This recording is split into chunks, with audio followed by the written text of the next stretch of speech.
बहुत ही इंपॉर्टेंट आपकी मैथ्स की एक क्लास है। आप सभी को पता है मैथ्स की वेटेज हर एग्जाम में कितना होता है ना। तो साथियों स्टार्ट करते हैं आज के लेक्चर को, और जितने भी दोस्त हमारे साथ जुड़े सभी साथियों का वेलकम है। साथियों जैसा कि आप सभी को पता होगा कि जो आपका सिलेबस है वो मैं और अभिनंदन सर आपको कंप्लीट कराएंगे दोस्तों। तो बेहतरीन तरीके से हमने आपस में जो चैप्टर वो डिस्ट्रीब्यूट कर लिए, जिससे आपका सिलेबस जल्दी हम लोग कंप्लीट करा दें और अच्छी तरीके से आप बेहतरीन तरीके से अपना सिलेबस कंप्लीट कर लें। तो जितने भी साथी जुड़े हैं सभी साथियों का वेलकम है। मैं आप सभी के कमेंट देख पा रहा हूं अच्छे तरीके से। तो साथियों अभी बिना टाइम वेस्ट किए हुए हम स्टार्ट करते हैं सेशन को। साथियों जैसा कि आपको पता है, अगर आपको मैथ्स सीखनी है तो आपको मैथ्स के कुछ बेसिक चैप्टर हैं वो अच्छे से आने चाहिए, जैसे एलसीएम एचसीएफ, जैसे रेशियो और जैसे परसेंटेज। ये तीन चैप्टर जो हैं मैथ्स के, अगर किसी ने थोड़ा बहुत मैथ्स पढ़ा होगा तो उनको पता होगा कि पूरी मैथ्स में इन तीन चैप्टर्स का ज्यादा यूज होता है। कोई भी चैप्टर हो, कोई भी टॉपिक हो, रेशियो, एलसीएम, परसेंटेज इन निकालना ही पड़ता है। तो इसीलिए हमने सोचा है शुरुआत क्यों ना यहीं से की जाए। तो साथियों मैं आपके लिए आज एक बहुत ही इंपॉर्टेंट चैप्टर लेकर आया हूं जिसका नाम है एलसीएम और एचसीएफ। एलसीएम और एचसीएफ आप बचपन में पढ़ते थे। एलसीएम लासापा हिंदी मीडियम वालों, और एचसीएफ मासापा और मासापा। लासा मासा, लासा और मासा, है ना। तो दोस्तों ये चैप्टर मैं स्टार्ट कर रहा हूं। अर्थमेटिक मैथ्स की ये जान है तीनों चैप्टर, एलसीएम, एचसीएफ, रेशियो और परसेंटेज। ठीक है भाई, चलिए तो दोस्तों स्टार्ट करते हैं आज की इस क्लास को। आपसे विनम्र निवेदन रहेगा कि आप लोगों का ध्यान जितनी देर में पढ़ा रहा हूं बोर्ड पर रहना चाहिए। आपस में बातें ना करके सिर्फ बोर्ड पर ध्यान दीजिए, और मैं श्योरिटी के साथ कहता हूं मजा आ जाएगा आज के सेशन को लेकर। आप लोगों को इतनी सारी चीजें सीखने को मिलेंगी। और जैसा कि आप सभी को पता है मैथ्स रटने का सब्जेक्ट नहीं है, मैथ्स समझने का सब्जेक्ट है। तो समझते हैं अच्छी तरीके से एलसीएम और एचसीएफ को। तो दोस्त आज कोई भी हम क्वेश्चन नहीं करेंगे, आज सिर्फ एलसीएम एचसीएफ को समझेंगे। ऐसा नहीं है कि जो मैं आज चीजें पढ़ाऊंगा उससे रिलेटेड क्वेश्चन नहीं बनेंगे। जब तक आप बेसिक, वही बात है ना, कोई भी बिल्डिंग मजबूत कब होती है? जब उस बिल्डिंग का आधार मजबूत होता है। तो ये जो चैप्टर हैं ये आधार हैं आपके एलसीएम एचसीएफ। और दोस्तों एक बात मैं आपको और बता देता हूं कि आपको कोई भी चैप्टर की जब शुरुआत होती है तो पहला लेक्चर जो भी शुरू होता है उसको तो जरूर लेना चाहिए, क्योंकि आगे की कहानी सारी आज के लेक्चर पर डिपेंड है। तो चलिए आगाज करते हैं आज की क्लास का। और आप सभी लोगों से निवेदन रहेगा कि नोट्स ना बनाइए, सिर्फ सेशन पर ध्यान दीजिए कान में ईयरफोन लगा के। आइए दोस्तों, तो एलसीएम की फुल फॉर्म होती है दोस्तों least common multiple. Least common multiple, least common multiple. LCM की फुल फॉर्म होती है लीस्ट कॉमन मल्टीपल। हिंदी में इसको दोस्त बोलते हैं क्या?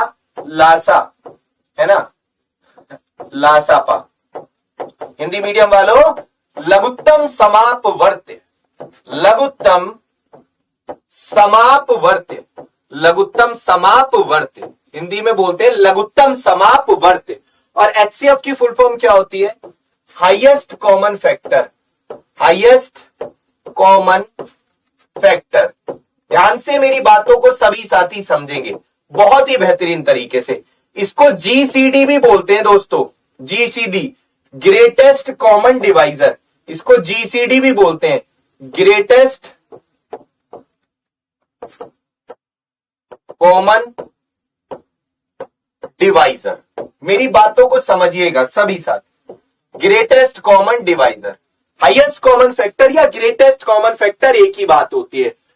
ठीक है, ग्रेटेस्ट कॉमन डिवाइजर, लघुत्तम समापवर्त्य या सबसे छोटा सार्वगुणज, सबसे छोटा सार्वगुणज हिंदी में दो नामों से जाना जाता है, सबसे छोटा सार्वगुणज या लघुत्तम समापवर्त्य। आइए दोस्तों ध्यान से समझिए, सारे क्वेश्चंस के जवाब मिलेंगे।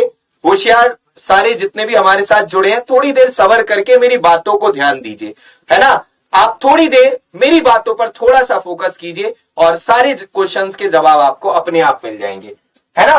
तो महत्तम समापवर्त्य, मासापा, मासापा, महत्तम समापवर्तक क्या होती है फुल फॉर्म?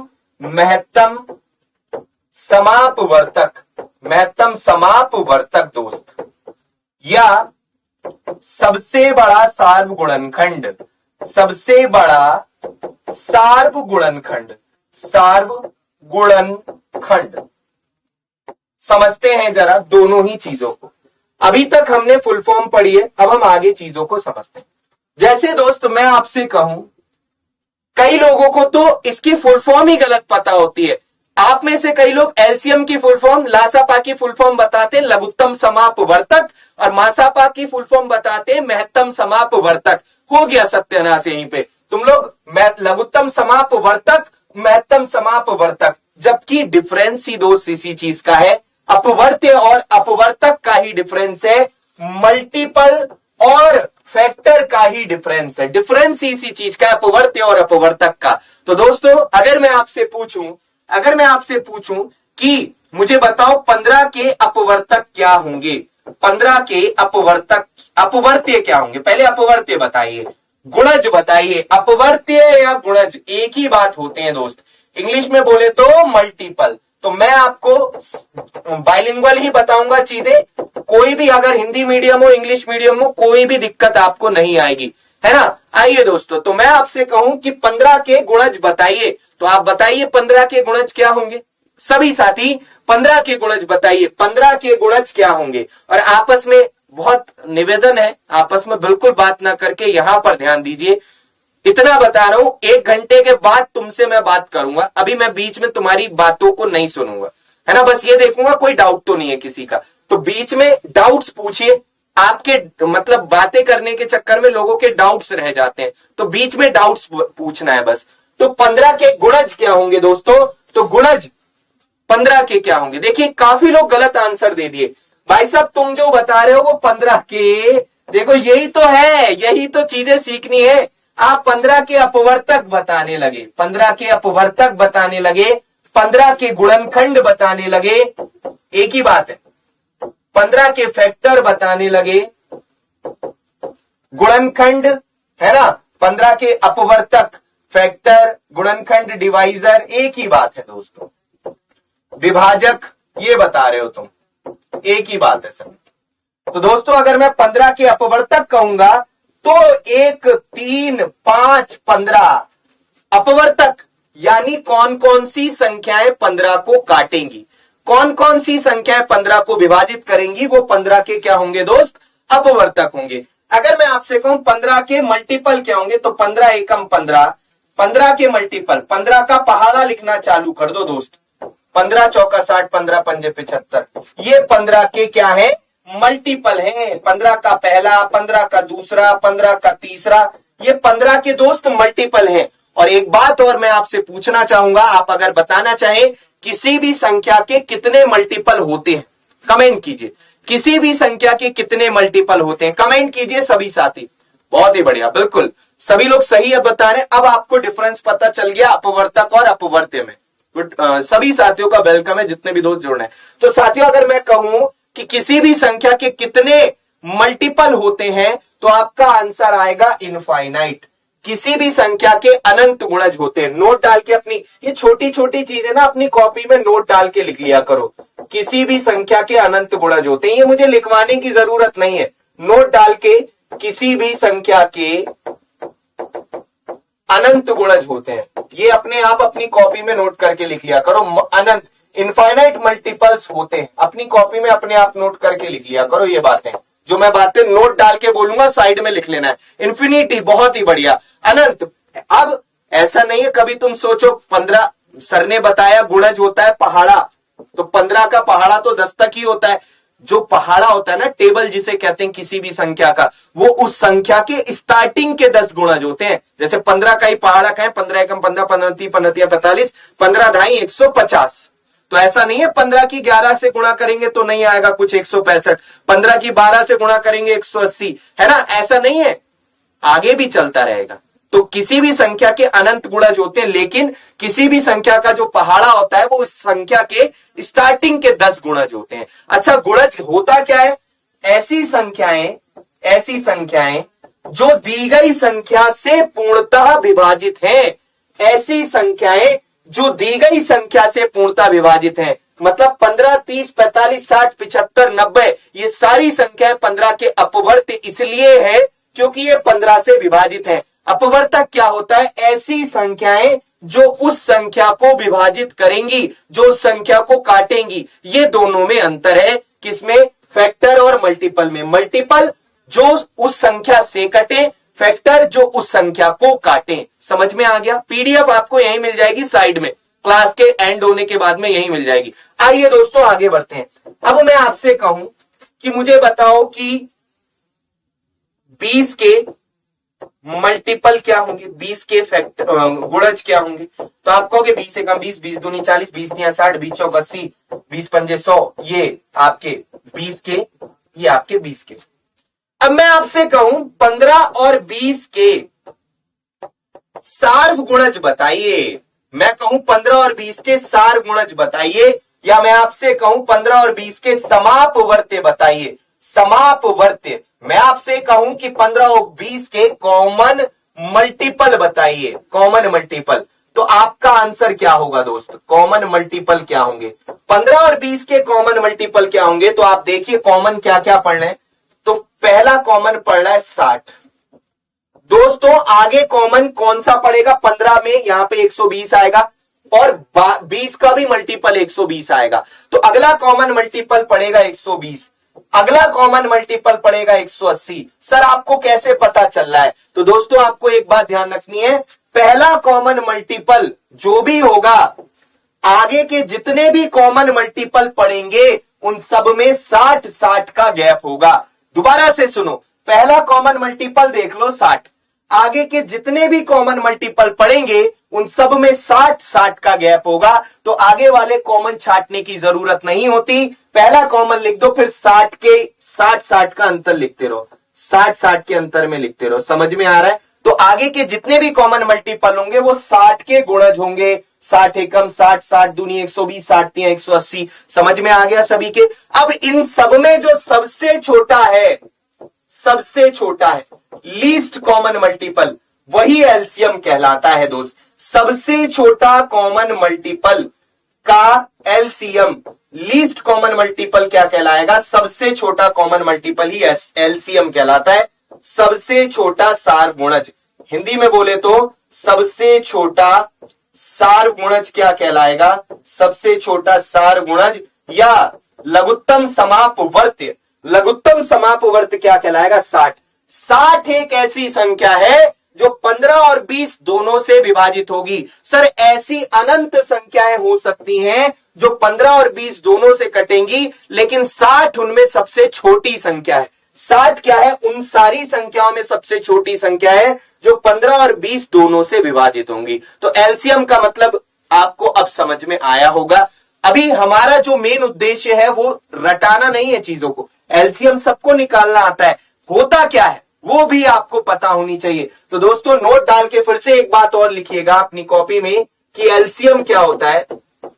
एलसीएम एक ऐसी सबसे छोटी संख्या, एक ऐसी सबसे छोटी संख्या, एक ऐसी सबसे छोटी संख्या होती है दोस्त जो दी गई संख्याओं से पूर्णता विभाजित हो, से कंप्लीटली डिविजिबल होगी, पूर्णता विभाजित होगी। ये अपनी कॉपी में आप नोट डाल के लिख लीजिएगा। एलसीएम एक ऐसी सबसे छोटी संख्या है जो दी गई संख्याओं से पूर्णता विभाजित होती है।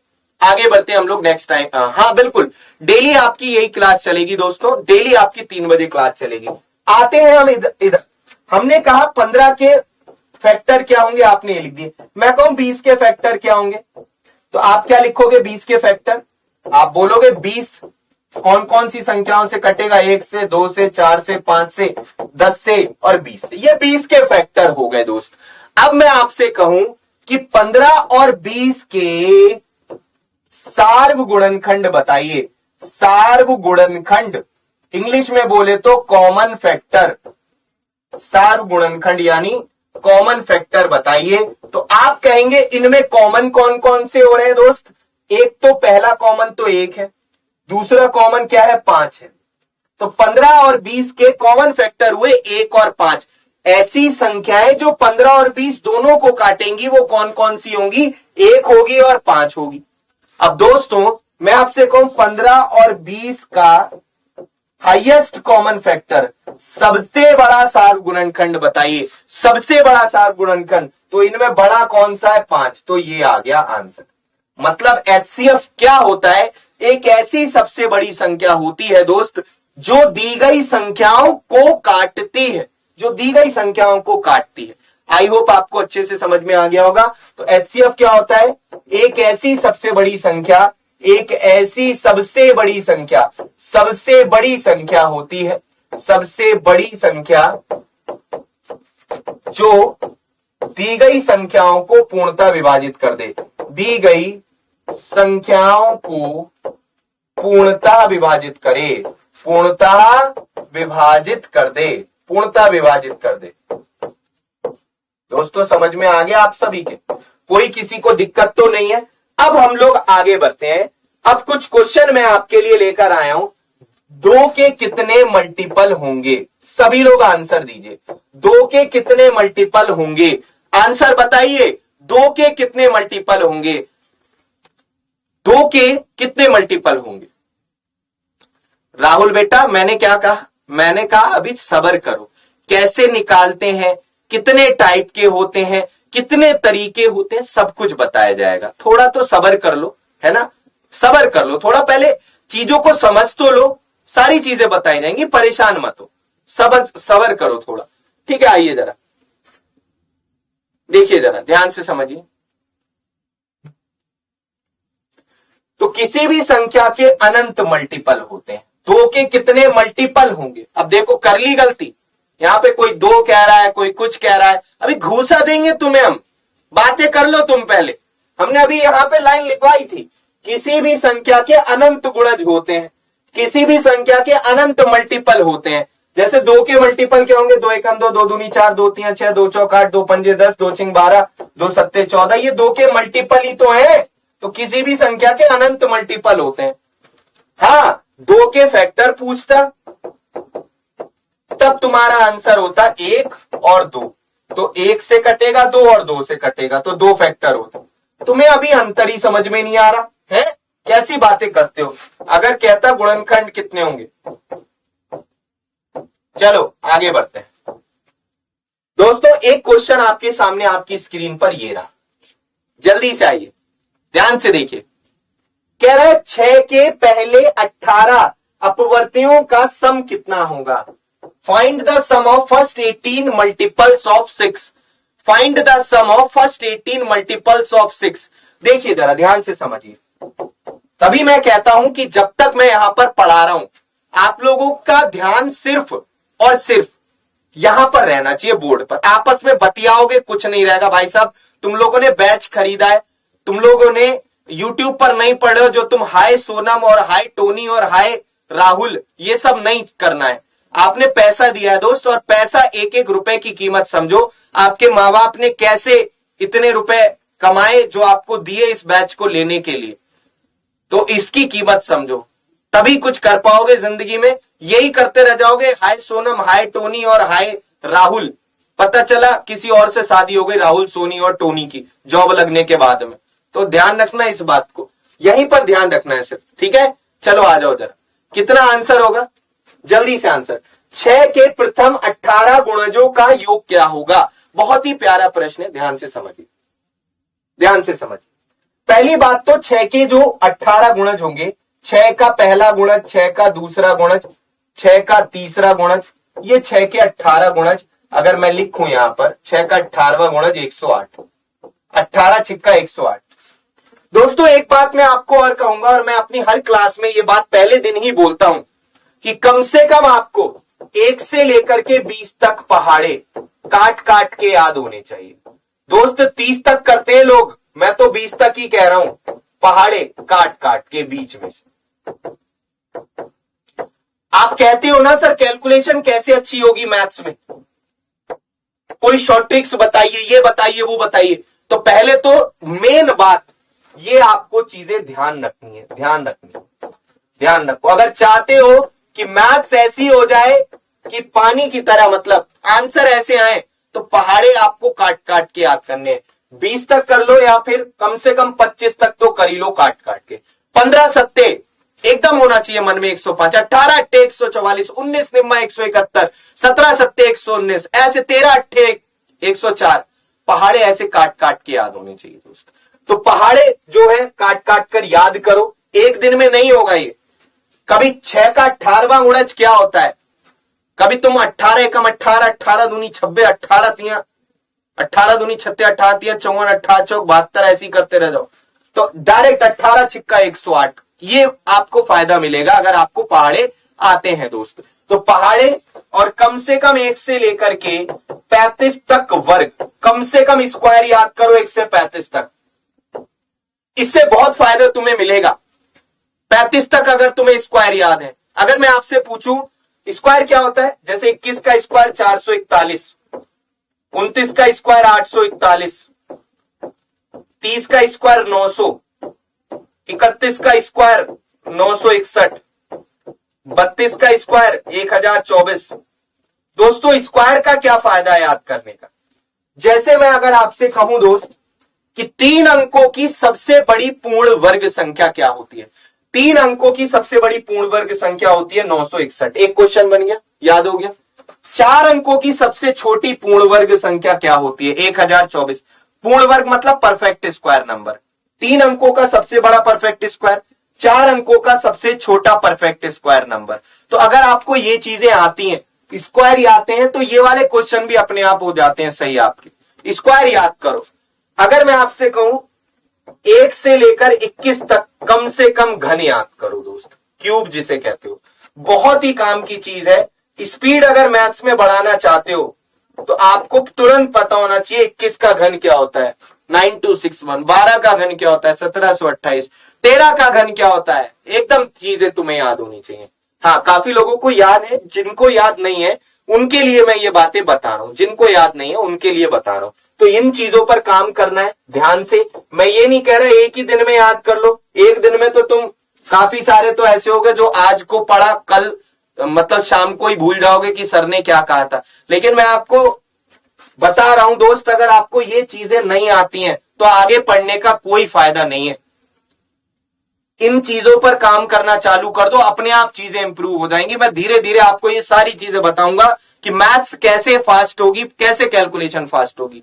आइए दोस्तों ध्यान से देखिए, 20 तक याद है कोई बात नहीं, 35 तक वर्ग याद कर लो, 21 तक क्यूब याद कर लो। दोस्तों यहां पर हम देखते हैं, मैंने ये 6 के 18 मल्टीपल लिखे और मैंने ये देखा कि इन सब में समान अंतर चल रहा है। जाहिर सी बात है 6 के मल्टीपल है तो 6 का ही समान अंतर चलेगा, सब में 6 का ही डिफरेंस चलेगा। दोस्तों जाहिर सी बात है जिस संख्या के मल्टीपल होते हैं उस संख्या का डिफरेंस चलता है, ठीक है। मैंने पहले बताया था पहला 6 का पहला मल्टीपल 6 है तो आगे के जितने भी मल्टीपल होंगे उन सब में 6 का ही अंतर होगा, ये बात आपको बताई थी। अब इनका योग याद करना है तो समांतर श्रेणी के पदों के योग का फॉर्मूला अगर नहीं आता है, इसका योग यहां पर समांतर श्रेणी अर्थमेटिकल प्रोग्रेशन बोलते हैं, अर्थमेटिकल प्रोग्रेशन बोलते हैं एपी के लिए सम ऑफ एन टर्म्स। यदि पहला पद और अंतिम पद दिया हो दोस्त तो फॉर्मूला होता है प्रथम पद first term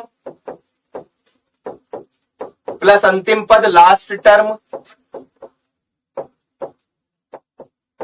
upon 2 multiply number of terms, पदों की संख्या, ये फॉर्मूला नंबर ऑफ टर्म्स।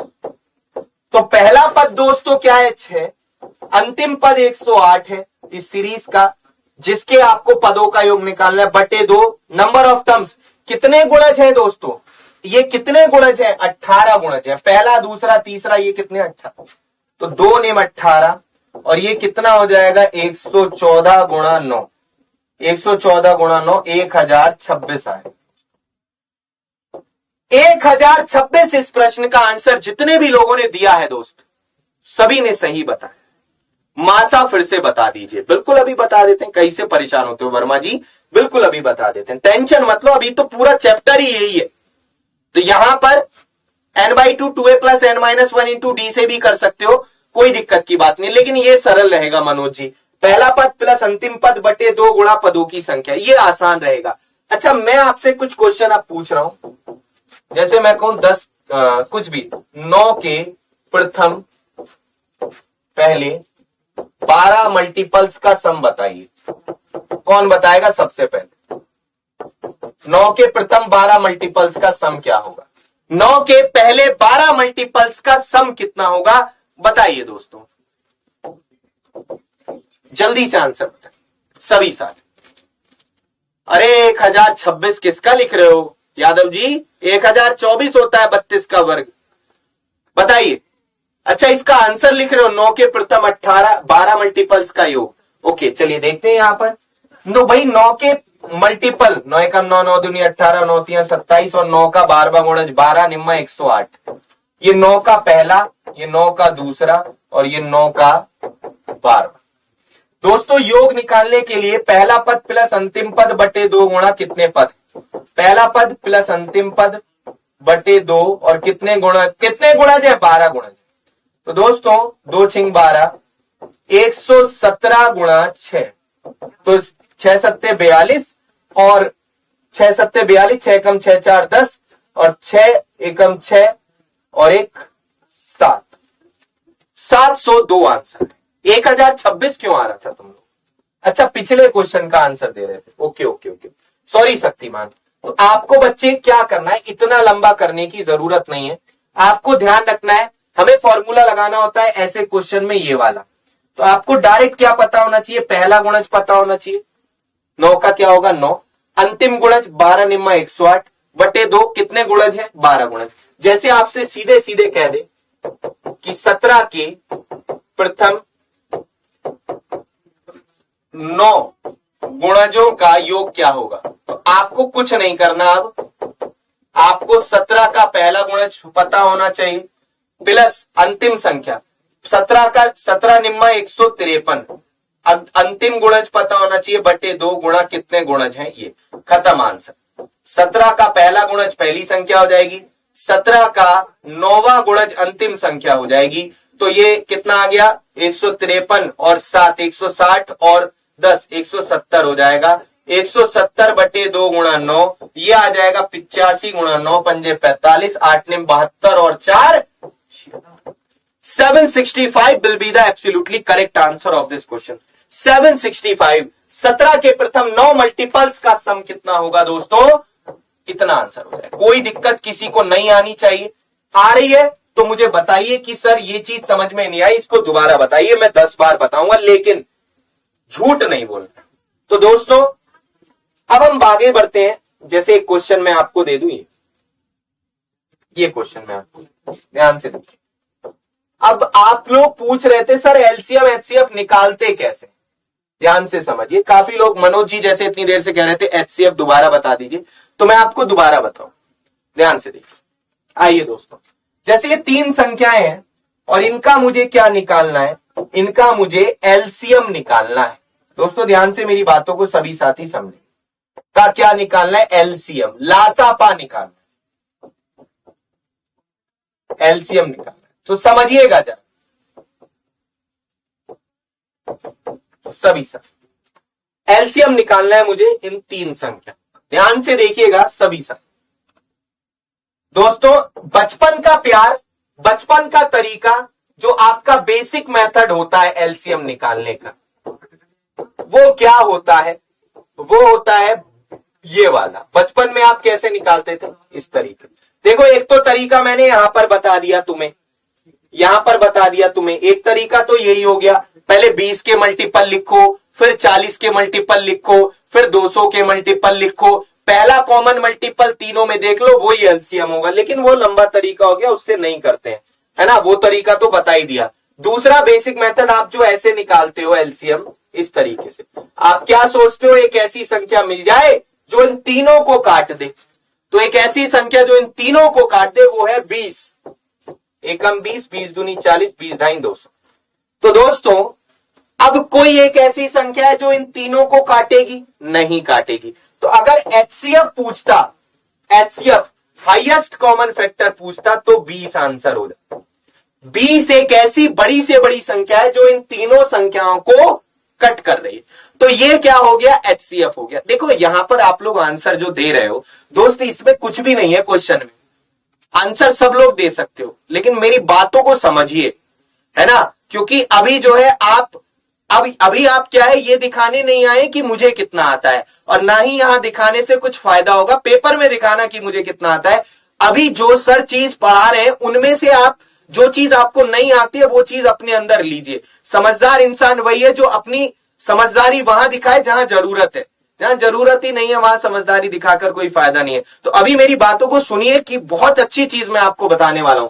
तो साथियों, हाईएस्ट कॉमन फैक्टर तो 20 हो गया। 20 एक इकलौती ऐसी बड़ी से बड़ी संख्या है जो इन तीनों को काट देगी, बड़ी से बड़ी संख्या है जो इन तीनों को काट देगी। एलसीएम में कब तक करते थे, जब तक एक एक ना आ जाए। तो भाई साहब अब चलो, अब तीनों को कोई संख्या नहीं काटी तो कम से कम 2 को ही काट ले। एलसीएम में कॉम्प्रोमाइज कर लेते हैं, और जो नहीं कटता अब 5 से काट दो, जो नहीं कटता उसे ऐसे लिख देते हैं। तो एलसीएम कितना आ जाएगा, 20 दूनी 40 पंजे 200। ये आ गया अपना बचपन का प्यार, बचपन का बेसिक मेथड। इससे हम बचपन में करते थे, अब आप हो गए हो बड़े। अब आपको शॉर्ट्स मेथड यूज करने, और शॉर्ट मेथड क्या है दोस्तों, यहां पर पिटारा खुल जाएगा। शॉर्ट मेथड है ये क्या लिखा है ऊपर, जरा पढ़ो पढ़ो इसको, क्या लिखा है दोस्तों। अगर मैं आपसे कहूं कि एलसीएम क्या होता है, तो दी गई संख्याओं में सबसे बड़ी संख्या, दी गई संख्याओं में सबसे बड़ी संख्या या उसका गुणज, दी गई संख्याओं में सबसे बड़ी संख्या एलसीएम होगी या उसका मल्टीपल यानी गुणज। दोस्तों इसी शॉर्ट मेथड को आपको समझना है, शॉर्ट ट्रिक भी बोल सकते हैं इसको एलसीएम निकालने की। जैसे अगर मैं आपसे कहूं दोस्त कि 20, 40 और 200 का एलसीएम बताओ, तो इनमें सबसे बड़ी संख्या तुम्हें क्या दिख रही है, 200। तो 200 एलसीएम हो जाएगी। एक कंडीशन है, क्या है वो कंडीशन, एक कंडीशन क्या है, देखिए मेरी बात को समझिए। कंडीशन क्या है, एक भाई कह रहा है सर मेरी समझ में नहीं आया। भाई ये तुम्हें समझ में नहीं आया है, इसमें क्या समझ में नहीं आया तुम्हें ये बताना जरा। 8वीं 10वीं क्लास में तुमने ऐसे ये एलसीएम नहीं निकाला कभी। अब तुम कहोगे सर फिर गुस्सा हो रहे हैं, बताओ ऐसे कैसे काम चलेगा, बताइए। आइए दोस्तों ध्यान से देखिए। तो अगर मैं कहूं इन तीनों में सबसे बड़ी संख्या क्या है, 200 है, 200 को ही एलसीएम मान लो, सबसे बड़ी संख्या को एलसीएम मान लो। एक शर्त है कि बाकी संख्याओं से वो संख्या कटनी चाहिए। मतलब 200 जो है तभी एलसीएम होगा जब वो 20 और 40 दोनों से कटेगा। तो बिल्कुल सबसे बड़ी संख्या ही एलसीएम होती है अगर बाकी संख्याओं से पूर्णतः विभाजित हो जाए। समझ में आ गई बात। अगर 200 20 और 40 से नहीं कटता तो क्या करते वो भी समझाएंगे। आइए दोस्तों, अगर मैं आपसे कहूं मुझे 5000, मुझे 250, मुझे 1000 का एलसीएम निकालना है, 1 सेकंड में मुझे बताओ एलसीएम क्या होगा। तो आप कहोगे इन तीनों में सबसे बड़ी संख्या कौन सी है, इन तीनों में सबसे बड़ी संख्या है दोस्तों 5000। तो 5000 ही एलसीएम हो जाएगी, लेकिन एक शर्त है, 250 से कट रहा है 5000, बिल्कुल कट रहा है। 1000 से 5000 कट रहा है, बिल्कुल कट रहा है। तो यही इसका आंसर। कुछ नहीं करना। अरे तुम देखते हो यूट्यूब पर या फिर कैसी अपने दोस्त को देखते होगे कार्य समय वाले क्वेश्चन में, अगर 20, 30 और 15, 20, 30 और 60 का एलसीएम निकालना होता है तो तुम्हारे सर एकदम लिख देते हैं एलसीएम कितना होगा, 60। तुम कहते हो कैसे, तो भैया ऐसे कि इन तीनों में सबसे बड़ी संख्या 60 है और वो 20 और 30 दोनों से कट रही है, इसीलिए डायरेक्ट लिख देते हैं 60 एलसीएम होगा। मतलब 60 एक ऐसी सबसे छोटी संख्या है जो इन तीनों संख्याओं से कट जाएगी। आप कहोगे सर 120 भी तो इन तीनों से कटेगी, 180 भी तो कटेगी, तो हम कब मना कर रहे हैं। एलसीएम होता है ऐसी सबसे छोटी संख्या जो दी गई संख्या, 60 से छोटी ऐसी कोई संख्या नहीं है। 60 से छोटी एक कोई भी एक बच्चा क्या कह रहा है, ऑड नंबर है तो मल्टीपल करना पड़ता है। अच्छा देखो एक ज्ञान दे रहे हैं, अच्छा ऑड नंबर है तो मल्टीपल करना पड़ता है। बताना जरा 15 और 30 का एलसीएम क्या होगा, इनमें बड़ी कौन सी है, 30। तो बेटा 30 ही एलसीएम हो जाएगी क्योंकि 30 15 से भी विभाजित। अब जरा मेरी बात को समझिए, सबसे बड़ी संख्या एलसीएम कब नहीं होगी उस चीज को समझिए। जैसे अगर मैं आपसे कहूं कि मुझे एलसीएम निकाल के बताओ 25 और 15 का, तो आप मेरे से कहेंगे इनमें 25 15 और एक और ले लें, कौन सी ले लें हम यहां पे, 25 15 और 5। आप कहोगे कि इनमें 25 है सबसे बड़ी, तो मैं कहूंगा रुको जरा, सबर करो, पहले देख तो लो 25 15 या 5 से कट रही है या नहीं कट रही। तो 25 से भी कट रही है, 5 से भी, लेकिन 15 से 25 नहीं कट रही। तो अब एलसीएम 25 नहीं होगा दोस्तों। अगर सबसे बड़ी संख्या एलसीएम नहीं होती है तो क्या होता है, उसका गुणज एलसीएम होता है। तो 25 का मल्टीपल लेंगे, 25 दूनी 50, 25 दूनी 50। अब दोस्तों देखेंगे, है सही है, सही 50 क्या 15 से कट रही है, नहीं।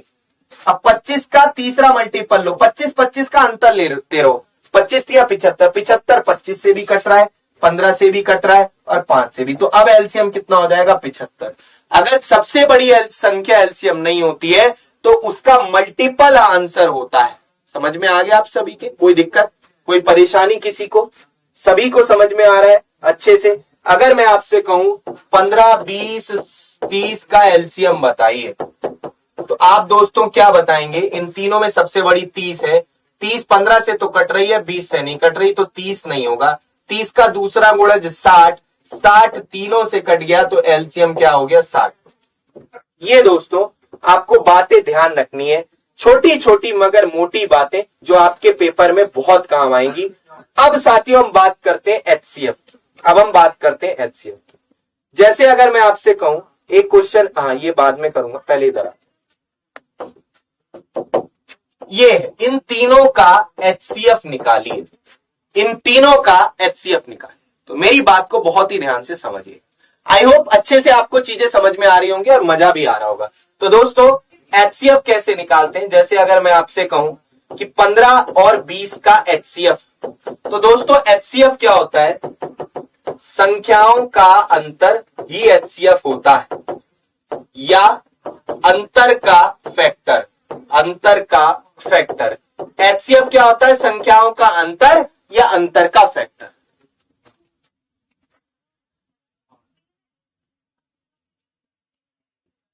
ठीक है अमन जी, थोड़ा सा स्लो पढ़ाइए, समझ में सब आ रहा है, बस थोड़ा सा स्लो कर दीजिए। अमन का कहना तो बिल्कुल ठीक है भाई। तो एचसीएफ क्या होता है? या तो संख्याओं का अंतर होगा या अंतर का फैक्टर होगा। ठीक है, अब जरा समझिए भाई साहब, इन दोनों का अंतर कितना है? 5। इन दोनों का अंतर कितना है? 5। तो अंतर एचसीएफ होता है, एलसीएम नहीं, एचसीएफ निकालना है। लेकिन ये इन दोनों संख्याओं को काटना चाहिए, तभी 5 एचसीएफ होगा। तो 5 15 को भी काट रहा है, 20 को भी, तो एचसीएफ कितना होगा? 5। समझ में आया आप सभी साथियों का? अरे समझ में आया आप सभी साथियों को? तो साथियों एचसीएफ क्या होगा? संख्याओं का अंतर। अच्छा, जैसे मैं आपसे कहूं 50 और 25 का एचसीएफ क्या होगा, तो इनका अंतर कितने का है दोस्त? 25 का। 25 50 को भी काट रहा है, 25 को भी, तो यही इनका एचसीएफ। कब नहीं होगा अंतर एचसीएफ, उसको समझते हैं, इसको समझते हैं। जैसे मैं आपसे कहूं 25 और 35 का एचसीएफ बताइए, तो आप कहोगे इनका अंतर है 10। मैं कहूंगा रुको जरा, सबर करो, पहले चेक करो कि 10 25 और 35 को काट रहा है क्या? आप कहोगे नहीं काट रहा। तो अब अंतर के फैक्टर करो, 2 5, तो 2 से कट रहे हैं तीनों, दोनों नहीं, 5 से कट रहे हैं दोनों, बिल्कुल कट रहे हैं। तो अब एचसीएफ अंतर का फैक्टर होगा। जब अंतर एचसीएफ ना हो, कब नहीं होगा? जब वो संख्याओं को नहीं काटेगा, तो अंतर का फैक्टर आंसर। समझ में आ रही है सभी साथियों को?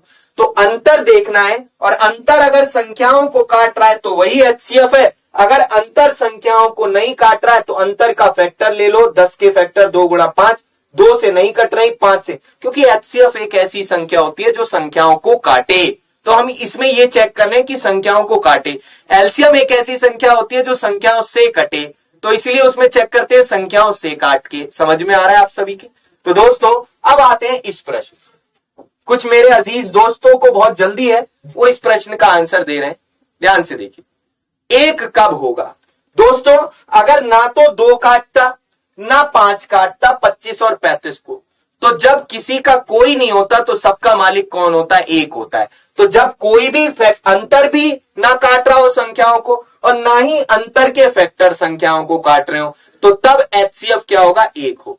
तो सह अभाज्य संख्याएं जो होती है, को प्राइम नंबर, जिनमें आपस में कुछ भी कॉमन नहीं होता, उन्हें को प्राइम नंबर कहते हैं। इसीलिए सहभाज्य संख्याओं का एचसीएफ क्या होता है? एक होता है। ठीक है, चलिए अब आ जाते हैं, ध्यान से समझिए, इधर आ।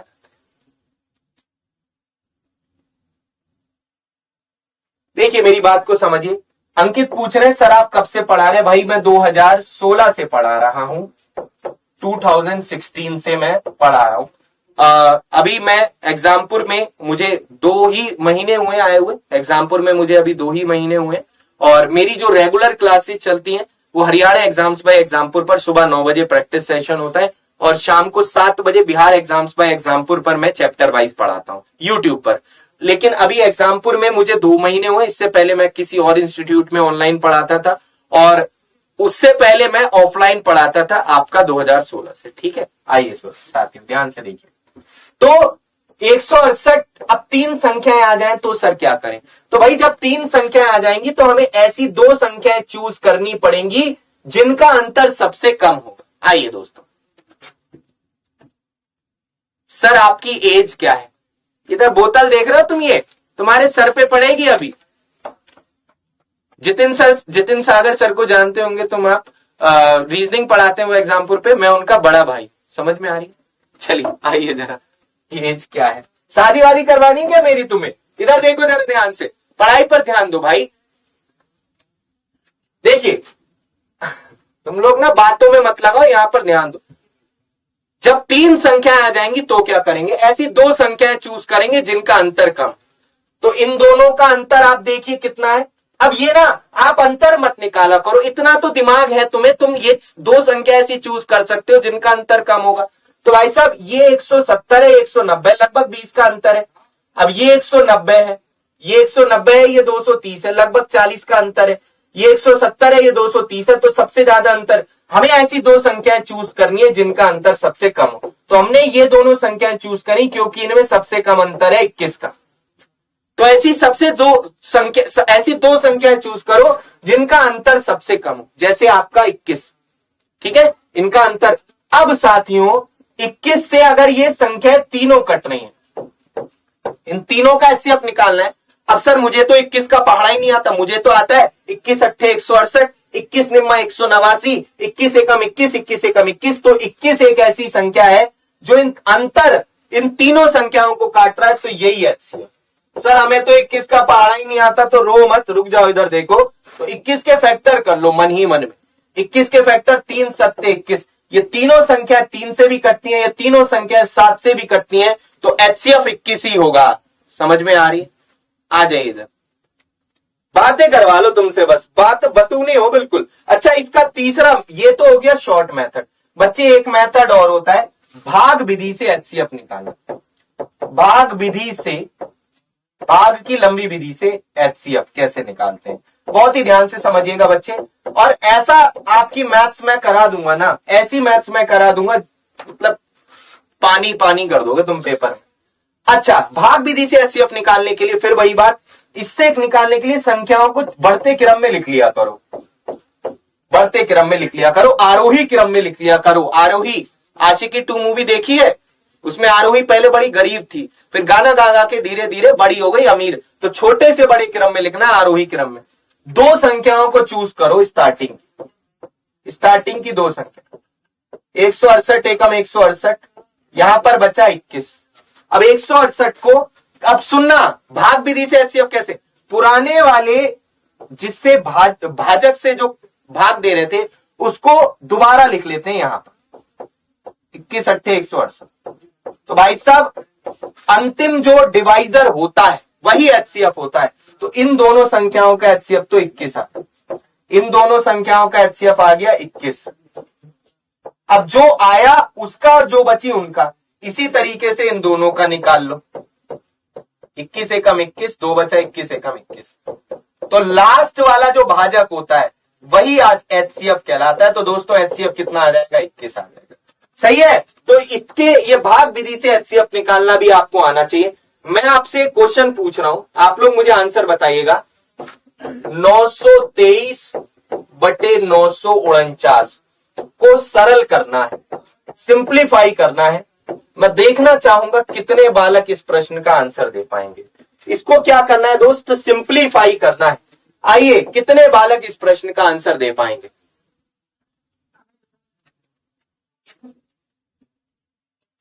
हाँ बिल्कुल। आइए दोस्तों, तुम्हें सारी बातें पता रहती है भाई साहब, किसकी शादी है ना, किसका मंडा है, किसका बर्थडे है। आ जाओ जरा इधर ध्यान से देखो, शाम को है शादी। लॉन्ग लगता है सर ये मेथड, बच्चे आना चाहिए, फिर भी आना चाहिए, सब कुछ आना चाहिए। और जो बचपन की बेसिक चीजें वो जरूर आनी चाहिए। वही एग्जाम में सफलता प्राप्त कर पाता है जिसके बेसिक कॉन्सेप्ट अच्छे होते हैं। ध्यान रखना, ये ट्रिक तो आनी ही चाहिए, ये ऐसा मना नहीं कर रहा ट्रिक नहीं आनी चाहिए, ये बाद की बात है, पहले बेसिक चीजें तो आनी चाहिए। आइए दोस्त, अरे भैया बर्थडे नहीं है मेरा, आ जाओ इधर ध्यान से देखो। 923/949।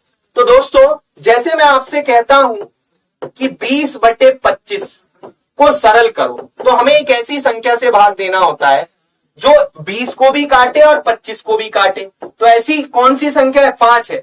5 से हम काट देंगे, 5 चौक 20, 5 पंजे 25। तो यहां पर 5 क्या होता है? ये 5 इन दोनों का कॉमन फैक्टर होता है, एचसीएफ होता है बेसिकली। एचसीएफ से काट,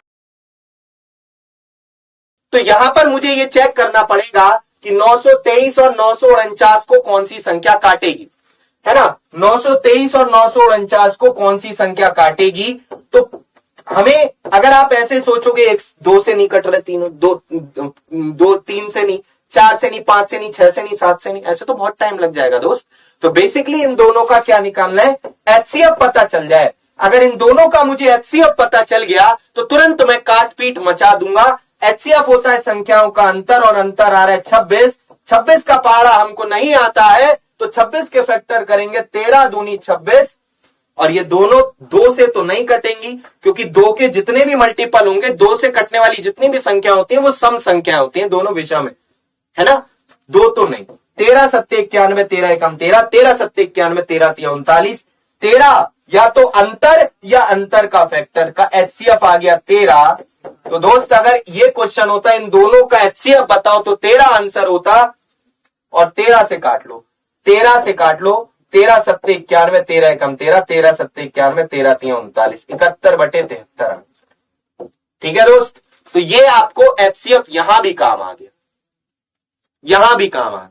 ठीक है, आगे बढ़ते हैं, आगे बढ़ते हैं और आगे की बातों को समझते हैं। बहुत ही बेहतरीन तरीके से चीजें आप सीख रहे हो, मजा आ रहा है भाई साहब मुझे भी पढ़ाने में। नेक्स्ट क्वेश्चन आपके समक्ष आपकी स्क्रीन पर आ चुका है, जल्दी से सभी लोग आंसर दीजिए इस प्रश्न का कितना आंसर हो।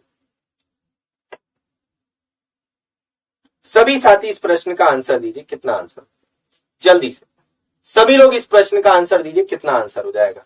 और जब ये क्लास ओवर हो जाएगी तो कुछ ही समय में पीडीएफ जो है क्लास रिकॉर्ड हो जाती है, पीडीएफ जो है वो क्लास के जस्ट पास में आ जाएगी। ठीक है भाई, आइए देखिए, 30-45 के सभी उभयनिष्ठ अपवर्तकों का योग ज्ञात कीजिए। अपवर्तक फैक्टर, कॉमन फैक्टर्स का सम ज्ञात कीजिए, सभी कॉमन फैक्टर्स का सम ज्ञात कीजिए। तो सर क्या मुझे ऐसे करना पड़ेगा कि पहले 30 के फैक्टर देखने पड़ेंगे, 30 को कौन कौन सी संख्याएं काटती हैं, ऐसे करना पड़ेगा सर।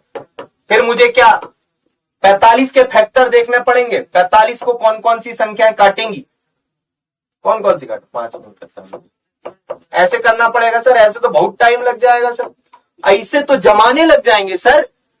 फिर पहले हमने, फिर इनके कॉमन फैक्टर हमें देखने पड़ेंगे क्या, ऐसे करना पड़ेगा। कॉमन फैक्टर कौन कौन से, 1 है, 3 है, 5 है, 15 है। फिर इनका योग करेंगे तो कितना आएगा, बहुत टाइम लगे सर, मजा नहीं आया। 24 आंसर है सर, आंसर तो निकाल लिया लेकिन मजा नहीं आया। इतनी देर में तो सर कहानी खत्म हो जाती है पेपर। फिर क्या करेंगे, देखिए मेरी बात को समझिए। 30 और 45 के सभी कॉमन फैक्टर्स का सम ज्ञात करना है दोस्त। तो हम क्या करेंगे, मेरी बात को समझिए, हम एक ऐसी सबसे बड़ी संख्या निकाल लेते हैं जो इन दोनों को काटे डायरेक्ट। तो इन दोनों का एचसीएफ ले लेते हैं फटाफट, जो होगा इनका अंतर यानी 15। 15 एक ऐसी संख्या है जो इन दोनों को काट रही है। चेक भी कर लिया, मन ही मन में निपटा दिया। तो दोस्तों 15 अगर एक ऐसी संख्या है जो इन दोनों को काट रही है, तो जितनी संख्याएं 15 को काटेंगी वो सारी संख्याएं भी इन दोनों को काटेंगी। अगर अगर अगर 50 25 से कटता है तो भाई साहब 25 को जितनी संख्याएं काटती हैं 50 इन संख्याओं से भी कटता है। ये बात आपको पता होनी चाहिए। अगर 15 30 और 45 को काट रहा है और 15 ही सबसे बड़ी संख्या है, तो 15 को जितनी संख्याएं काटेंगी 15 के फैक्टर्स का योग निकाल। तो 15 के फैक्टर्स का योग क्या होगा? 15 के फैक्टर्स का योग कितना होगा दोस्तों? 24 होगा। तो डायरेक्ट आपको क्या करना है, आपको ऐसे नहीं करना, पता चला 30 के फैक्टर ले रहे हो, 45 के फैक्टर ले रहे हो, उनमें कॉमन छाट रहे हो, फिर उनका योग डायरेक्ट एचसीएफ निकाल दो। और एचसीएफ कितनी संख्याओं से विभाजित हो रहा है? 15 के फैक्टर्स का सम। और एचसीएफ भी अगर बड़ी संख्या आ जाए, मान लेता एचसीएफ आ जाता है 160, तो 160 के फैक्टर्स का योग निकालना जब बहुत मतलब टिपिकल चीज हो जाती, क्योंकि पहले हमें यही देखना पड़ता है 160 कितनी संख्याओं से कटेगा। तो दोस्तों फैक्टर्स एक टॉपिक नंबर सिस्टम में आएगा, वो मैं आपको पढ़ाया जाएगा। नंबर सिस्टम की इसलिए मैंने स्टार्टिंग नहीं की क्योंकि मुझे पर्सनली ऐसा लगता है कि नंबर सिस्टम में बहुत सारे कॉन्सेप्ट हैं जो पेपर में होता है कि कभी कभी ना पूछे जाए। कम से कम 20-25 दिन का चैप्टर है नंबर सिस्टम, तो मुझे थोड़ा सा वो टाइम वेस्ट लगता है बच्चे का कराना। मैं कराऊंगा ऐसा नहीं है, क्योंकि सारे बड़े इंटरेस्टिंग टॉपिक हैं, लेकिन LCM, HCF, SI, CI, ratio, percentage, कार्य समय, चाल समय, दूरी, इनका एक एक क्वेश्चन 100% आएगा और नंबर सिस्टम का भी आएगा। तो ये जल्दी हम लोग कवर कर सकते हैं, इसलिए हमने शुरुआत यहां से की। ठीक है भाई, आइए दोस्तों, तो मेरी बात को समझिए। तो 15 के फैक्टर्स का योग हम पढ़ेंगे फैक्टर वाले टॉपिक में। किसी भी संख्या के फैक्टर्स का योग निकालने के लिए बिना, मैं आपको बता देता हूं, किसी जैसे 15 के फैक्टर्स का योग निकालना है तो ऐसे निकाल लेते हैं, 3 पंजे 15, 3 की पावर 1, 5 की पावर 1, इसको एक्सपेंड कर लो, इसको एक्सपेंड कर लो और गुणा कर दो। 1 3 1 5 4 6 24। ये तरीका होता है फैक्टर्स के योग निकालने का। सर क्या क्या कर दिया, ये मैं आपको बाद में बताऊंगा नंबर सिस्टम में, वो फिर बात अलग चली जाएगी। ठीक है, आइए दोस्तों, ठीक है भाई, समझ में आ गया। तो जैसे कह रहा है कि 30-45 के सभी उभयनिष्ठ गुणनखंडों का योग ज्ञात कीजिए। तो 30-45 का एचसीएफ निकाल लो, और एचसीएफ कितनी संख्याओं से कट रहा है, वो सारी संख्याएं भी 30-45 को काटेंगी। तो इनका योग कर दो, आंसर आ जाएगा इतना सा। ठीक है भाई, पीडीएफ जरूर मिलेगी, परेशान मत हो। आइए अब मैं आपसे एक क्वेश्चन पूछ रहा हूं। 60 45 20 के प्रथम 5 अपवर्तियों का मल्टीपल्स का गुणजों का योग क्या होगा, ये क्वेश्चन। तो दोस्तों 60 45 और 20 के पहले 5 कॉमन मल्टीपल्स, सार्वगुणज लिख लो, सार्वगुणज कॉमन मल्टीपल्स पूरा लिखो, कॉमन मल्टीपल्स। इन तीनों के पहले 5 कॉमन मल्टीपल्स का सम क्या हो, इन तीनों के पहले 5 कॉमन मल्टीपल्स का सम क्या होगा, ध्यान से समझिए सभी साथी। तो दोस्तों अगर 7 के मैं मल्टीपल लिखता हूं, 60 के मल्टीपल होंगे ये। सर क्या कर रहे हो सर, मतलब ऐसा तो बहुत टाइम लग जाएगा। फिर 45 के मल्टीपल लिखोगे, सुन लो समझ लो, ये भी जरूरी है बताना। फिर लिखोगे 20 के मल्टीपल,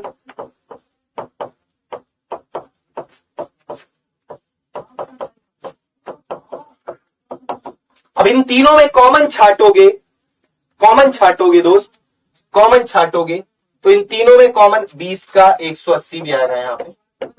तो पहला कॉमन मल्टीपल आप देख रहे हो, ना तो 60 तीनों में है, ना ही 120 तीनों में, 180 तीनों में है दोस्त, 180 दोस्त तीनों में। अभी क्लास है किसी? अरे यार, चलो तो 180 तीनों में दिख रहा है आप साथियों को। तो आप लीस्ट कॉमन मल्टीपल 180 निकालो। अब आगे के जितने भी कॉमन मल्टीपल, यूट्यूब की ऐप है, बस 1 मिनट, अरे 1 मिनट छोड़ दो, बस 1 मिनट। तो पहला कॉमन मल्टीपल आप 180 देख रहे हैं, तो आगे के जितने भी कॉमन मल्टीपल होंगे दोस्त, उनमें सब में 180 का डिफरेंस होगा।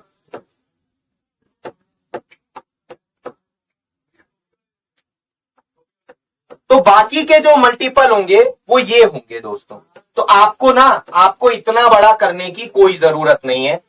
आपको डायरेक्ट क्या करना है, 60, 45 और 20 का एलसीएम ले लेना है।